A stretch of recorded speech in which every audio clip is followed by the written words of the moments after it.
అసలు ఏమంటానంటేనండి, ఇప్పుడు జనరల్గా ఒక రాజకీయ నాయకుడికి ఒక ఇప్పుడు మా నాయకుడే ఉన్నారు, మేము తప్పు చేశామంటే అది ఎటువంటి పొజిషన్లో తప్పుగా మాట్లాడినా కూడా మీరు తప్పుగా మాట్లాడుతున్నారు, మీరు సరిదిద్దుకోండి, ఎందుకంటే మన మాట కొన్ని కోట్ల మంది ప్రజలు వింటారు.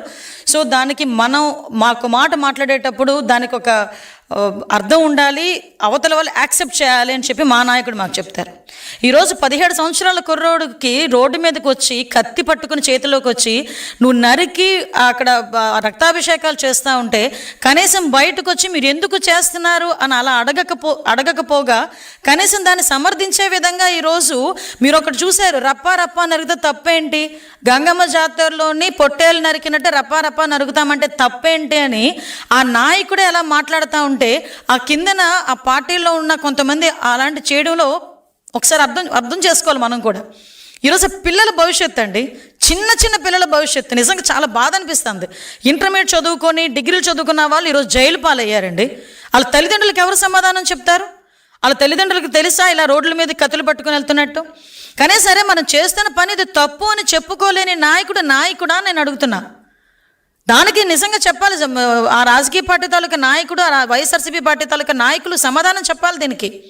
ఈరోజు ఇంతమంది భవిష్యత్తుని జైలు పాలు చేసిన వాళ్ళందరికీ కూడా వాళ్ళు సమాధానం చెప్పాల్సిన అవసరం లేదా? కుటుంబాలకి ఉందా లేదా? వాళ్ళ కుటుంబాలకి ఏం సమాధానం చెప్తారు?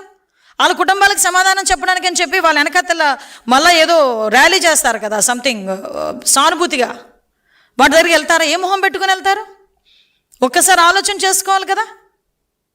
బిడ్డల భవిష్యత్తు, ఒక తల్లిదండ్రులు 17-18 సంవత్సరాల పిల్లడికి వచ్చినాయి అంటే ఇంకో 3 సంవత్సరాలు నాకు అందొస్తాడు, నేను పడ్డ కష్టం అంతా నా కొడుకు తీరుస్తాడు, నా కొడుకు నన్ను చూసుకుంటాడని ఆనందంగా ఉన్న తల్లిదండ్రులకి ఇలాంటి జెండాలు చేతిలో పెట్టి కత్తులు చేతిలోకి ఇచ్చి జైలు పాలు చేస్తూ ఉంటే ఆ కుటుంబానికి ఏం సమాధానం చెప్తారు నేను అడుగుతున్నాను ఈరోజు.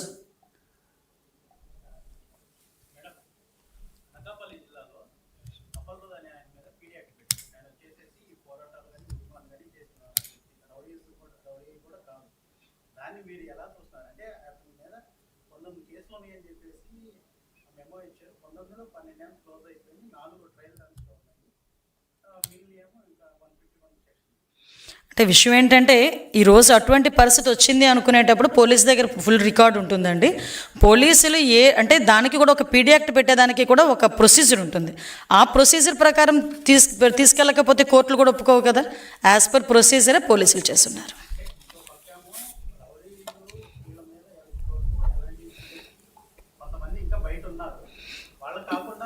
ఎవరు కూడా బయట ఉండడానికి, రౌడీలు అన్న వాళ్ళు బయట తిరగడానికి వీలు లేదని గౌరవ ముఖ్యమంత్రి గారు నిన్న కూడా చెప్పున్నారు.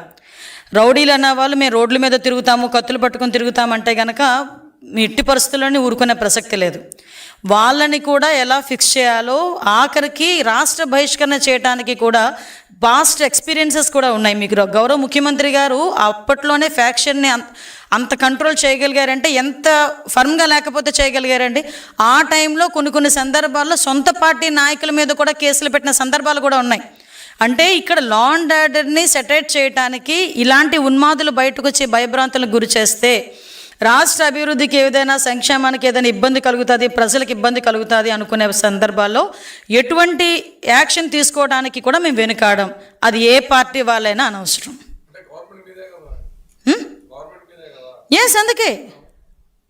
అందుకే మేమే చెప్తున్నాం, ఏ పార్టీ వాళ్ళైనా, అదే టీడీపీ వాళ్ళైనా, జనసేన వాళ్ళైనా, బీజేపీ వాళ్ళైనా, వైఎస్ఆర్సీపీ వాళ్ళైనా, ఎవరైనా కూడా రౌడీయిజం చేస్తూ రోడ్డు మీదకి వచ్చి ఉన్మాదుల్లా ప్రవర్తిస్తామంటే కనుక మేము చూస్తూ ఊరుకోం. కంపల్సరీగా వాళ్ళని ఏ రకంగా వాళ్ళని జైల్లో పెట్టాలి, వాళ్ళని ఏ రకంగా అరికట్టాలనేది గవర్నమెంట్ నిర్ణయం తీసుకుంటుంది. లా అండ్ ఆర్డర్ విషయంలో ఎట్టి పరిస్థితుల్లోనే బ్యాక్ స్టెప్ వేసే ప్రసక్తే లేదు.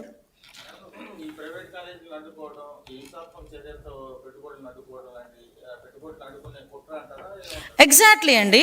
ఇప్పుడు ఈ 1.5 సంవత్సరాల కాలంలో ఎన్ని వేల కోట్ల పెట్టుబడి వచ్చినాయి, ఎన్ని లక్షల కోట్ల పెట్టుబడులు వస్తున్నాయి, ఈరోజు ఎన్ని కంపెనీలు వస్తున్నాయి, ఎన్ని స్కిల్ డెవలప్మెంట్ సెంటర్లు వస్తున్నాయి, ఇవన్నీ ఒక ఎత్తు అయితే ఈరోజు ఎన్ని కంపెనీలు ఈరోజు వచ్చి కొన్ని లక్షల మందికి ఉపాధి అవకాశాలు కల్పించడానికి ముందుకు వచ్చినాయి.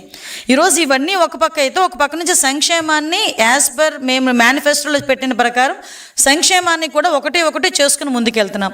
అంటే ప్రజల్లో కూడా ఒక భద్రతాభావం వచ్చింది. ఈ గవర్నమెంట్లో మాకు మంచి జరుగుతుంది అనే నమ్మకం వచ్చింది.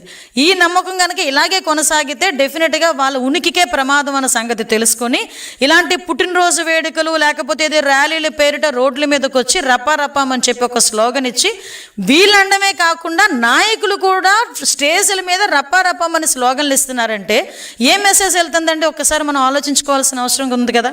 మనం ప్రజాస్వామ్యంలో ఉన్నామండి. ప్రజలు ఈరోజు మాకు మ్యాండేట్ ఇచ్చారు, మమ్మల్ని ఒక అధికారంలో కూర్చోబెట్టారు. మేము కూడా ప్రజలకు ఇబ్బంది లేకుండా చేసుకోవాల్సిన బాధ్యత మా మీద ఉంది.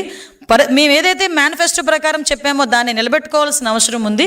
ఇవన్నీ మేము చేస్తూ ఉంటే ఇందాకే మీకు ఒకటి చెప్పాను, ఎక్కడో ఒక మారుమూల ఒక ప్లేస్లో జరిగిందంటే అయ్యో వాడికి తెలియక ఏదో చేశాడా లేక జనరల్గా చేశాడా అనుకోవచ్చు. మీకు చూస్తే దగ్గర 10, 11, 12 కాన్స్టిట్యున్సీల్లో ఒకే రోజు ఒకే పందాలు ఒకేలా జరిగినాయి అంటే ఒకసారి ఆలోచన చేయండి. వెనకాతలు ప్రీ ప్లాన్డ్గా జరిగిందన్నది క్లియర్గా అర్థమవుతుంది కదా. అది ఈరోజు మేము ఎగ్జిబిట్ చేయాలి, ప్రజలు కూడా తెలుసుకోవాలి. ఒక్కొక్కరు ఒక సంబరాల్ని కూడా జంతు బలులు చేసి ఆ మూగజీవాల్ని వీడియో తీస్తూ ఆ ఉన్మాదం ఏంటండి, ఆ సైకోయిజం ఏంటండి? కనీసం అనకూడదు కానీ ఏదో ఒక చిన్న కోడిని అమ్మవారు ముందు కట్ చేసేటప్పుడు కూడా ఒక వారుగా పెడతారు, ఎక్కడో పెడతారు, అందరూ కనిపించేటట్టుగా కూడా పెట్టరు. అలాంటిది రోడ్ల మీద వీడియోలు తీస్తూ ఫ్లెక్సీలు ఎదురుగా పెద్ద పెద్ద కత్తులు తీసుకొని నరుకుతూ ఏంటండి అది? అంటే వాళ్ళని ఎవరు ఏమీ చేయలేరన్న ఆలోచన, లేకపోతే ఎవడైనా మేము చేస్తే ఎవరు వచ్చి వాళ్ళు రక్షిస్తారన్న ఆలోచన? అదొకసారి ప్రజలు గ్రహించాలి. నేను అదే అంటున్నా, ఈరోజు మేము చేయాల్సిన పని మేము చేస్తాం, మేము లీగల్గా మేము ఏం చర్యలు తీసుకోవాలో ఆ చర్యలు మేము తీసుకుంటాం.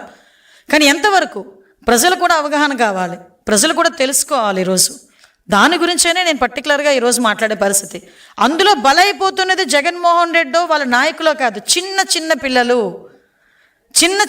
వాళ్ళ భవిష్యత్తును పాడు చేసుకుంటున్నారు. రేపొద్దున జైల్లోకి వెళ్ళి బయటకు వస్తాడు, వాళ్ళిద్దరు చదువుకున్న రేపొద్దున ఉద్యోగం వస్తుందండి, ఒక గవర్నమెంట్ ఉద్యోగం తెచ్చుకోగలడా అతను? ఒకసారి ఆలోచన చేయాలి కదా. అరే నిజంగా అనకూడదు కానీ ఆ విషయంలోని నేను లోకేష్ బాబు గారిని సందర్భంగా నేను మెచ్చుకోవాలండి. నా నాయకుడని కాదు కానీ విజ్ఞత కలిగిన నాయకుడు. ఒక చిన్న పిల్లోడు ఎప్పుడైనా పార్టీ జెండా పట్టుకుంటే అరే నువ్వు చదువుకోవడం మానేసి పార్టీ జెండా ఎందుకు పట్టుకున్నావని చేతిలో తీసి పక్కన ఎవరో పెద్దవాళ్ళకి ఇస్తాడైనా. 2-3 సందర్భాల్లో జరిగిన పరిస్థితి ఇది. ఎవరైనా పార్టీ టీషర్ట్ చిన్నపిల్లలు ఎవరైనా వేసుకుంటే ఎందుకురా నీకు ఇప్పటి నుంచి రాజకీయాలు, శుభ్రంగా చదువుకోపో అని చెప్పే విజ్ఞత కలిగిన నాయకుడు మా దగ్గర ఉంటే, అలాంటి చిన్న పిల్లలకి కూడా కత్తిలిచ్చి రోడ్ల మీదకి వెళ్ళి జంతు బలులు చేయండి అని ప్రోత్సహించే నాయకులు అటువైపు ఉన్నారా? అది కూడా మనం ఆలోచించుకోవాలి. ఎటువంటి నాయకులకి ఈరోజు పార్టీలు నడుపుతున్నారు, ఎటువంటి నాయకులు రాజకీయ పార్టీకి మనం మద్దతు తెలుపుతున్నాం అన్న సంగతి కూడా ప్రజలు కూడా గ్రహించాలి. అది నా ఉద్దేశం.